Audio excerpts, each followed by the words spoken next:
மனைவியினுடைய நல்ல விடயங்களை பாராட்ட வேண்டும். பெரும்பாலும் மனைவிமார்கள் கணவன்கிட்ட எதையுமே பெருசா எதிர்பார்க்கறது இல்ல. ஒரு 4 நல்ல வார்த்தை எதிர்பார்ப்பார்கள். அதை எப்படி எதிர்பார்ப்பாங்க? என் கணவனுக்கு நான் ஊத்தி கொடுத்த டீ அல்லது பிளேன் டீ அல்லது ஒரு சாப்பாடு நல்லா இருக்குதுமா, மாஷா அல்லாஹ், ஜஸாக்கல்லாஹ் ஹைரா, உனக்கு அல்லாஹ் அருள் செய்யட்டும், என்னைக்காவது ஒரு நாள் துஆ செஞ்சோமா? அன்புக்குரிய சகோதரர்களே, இதுதான் அடிப்படை பண்பு. இது வீட்டில இருந்து வரணும். நமக்காக காலையில இருந்து இரவு வரைக்கும் செயல்பட்டு கொண்டு நமக்காக நம்முடைய 2 வார்த்தைக்காக ஏங்குகிற ஒரு மனைவிக்கு நாங்க இந்த வார்த்தையை சொல்றதில்லை. ஆனா வெளியால யாரோ ஒரு சின்ன ஒரு பொருளை தந்தா அவருக்காக எவ்வளவு துஆ செய்றோம்.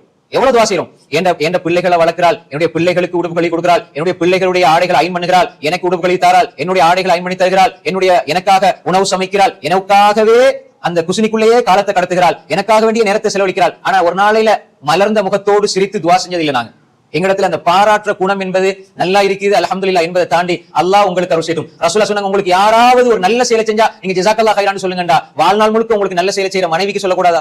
அன்புக்குரிய சகோதரர்களே, துஆ செய்யுங்க. சாப்பாடு கொண்டு வந்தா துஆ செய்யுங்க, அல்லாஹ் உங்களுடைய ஆயுளை நீடிக்கட்டும், அல்லாஹ் உங்களுடைய வாழ்க்கையில பரக்கத் செய்யட்டும், அல்லாஹ் உங்களுக்கு நிம்மதியை தரட்டும் என்று மனைவிக்கு துஆ செய்கிற நல்ல கணவன்மார்கள் அது மிகப்பெரிய பொறுப்பு என்று வாழ வேண்டும் சகோதரர்களே. ரசூலுல்லாஹ் சொன்னாங்க,